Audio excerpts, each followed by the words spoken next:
was on its third print run by New Year. This book absolutely changed not only Dickens's career, but it changed the way that people celebrated Christmas forever. I'll get on to a little bit later about the publishing sensation it caused, but what Dickens really did as well was capture the zeitgeist. He wasn't the only person thinking that Christmas needed a renaissance. I researched Dickens and Christmas, also available in this lovely shop. I had looked a great deal into the newspapers of the time, and when you read newspapers in Britain from the 1820s and 1830s, there's constantly, every year, articles about Christmas has lost its meaning. It's become too commercial, it's become too focused on finery. Which duchess is having the grandest party? Which royal member of the royal family received the largest jewel? They've lost the fact that it used to be about giving alms to the poor and giving clothing, food, fuel for the fire, money to those who need it. It's become all about the grand clothes, the feasting, the fine dining, and the drinking, and nobody cares about the poor, which is what Christmas used to be about. This, of course, comes across hugely in A Christmas Carol. We have Tiny Tim, based on Charles Dickens' little nephew. Tiny Tim, who did not die. This was Dickens' desperate hope for the future. Sadly, only lasted another 6 years, but he was still alive at that time. And also the children, ignorance and want. Crucial aspect. Very annoyed to learn that the old Vic had taken them out of their production of A Christmas Carol. Like, why? They are the crux of the story. All of these things had started to bring about this idea that Christmas needed a renaissance. It needed to go back to the good old days of the traditions.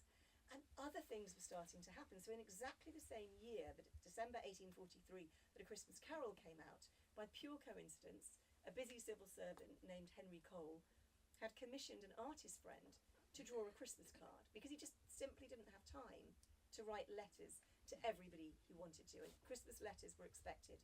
Of course, he didn't have the benefit of email or photocopiers or anything like that. And so this he had printed off, and then he sold the excess. So this is the very first commercial Christmas card.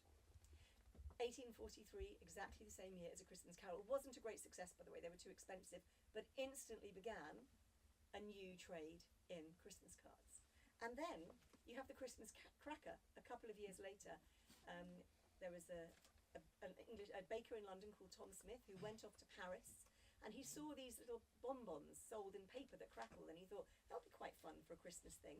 And that's how he created the Christmas cracker. Later he added mottos, and later then a hat, and he became quite famous, and you can still buy Tom Smith's crackers today. All of these things started to bring about a change. Now, in 1840, Queen Victoria had got married to Prince Albert, another German coming into the royal family, and he brought with him even more traditions from his home country. And what he really thought was, the Christmas tree is such a beautiful thing. For him, it had been such a part of his childhood. He wanted his own children to have it, but not only his own children. One thing I really admire about Prince Albert, he's a fascinating figure. Oh, and again, father of this woman, Princess Louise, so interesting, I loved writing about her. Prince Albert was an amazing man. He gets overshadowed all the time by Queen Victoria. Not a huge fan, sorry, I know I'm on the Isle of Wight, but she was not pleasant to her children. Prince Albert was amazing. I'm sure you've all been to Osborne and seen the allotments and everything, and the Swiss cottage, where they had their little museum of natural history and things. He wanted to educate not only his own children, but the whole country. It's thanks to Prince Albert that we have the museums in London, the South Kensington museums. That was his attempt to educate the people. He was such an interesting person. And what he did was he decided one year, why are we the only people enjoying this lovely Christmas tree? So he had a Christmas tree put into the courtyard at Windsor Castle that passers-by could see. Decorated, and the Illustrated London News had an illustration of it. They sent journalists down, and an artist created an illustration. It got into the Illustrated London News. And Prince Albert also sent Christmas trees with decorations and servants to decorate them to the local barracks and to Eton, because they didn't have much, did they? They needed extra presents from the royal family. And so this suddenly began an absolute craze. I was fascinated once researching in the Museum of London to read just a simple notebook kept by a young woman in the 1850s. She's the daughter of a butcher, about to get married, living in Walthamstow in East London, so a lower middle class woman, about to get married. And she wrote in her diary that she had bought calico to make a Christmas tree for the next door children. So Christmas trees initially were made of all sorts of things. Paper, odds and ends. People would go and gather twigs and kind of stick them together or tie them together to make a Christmas tree.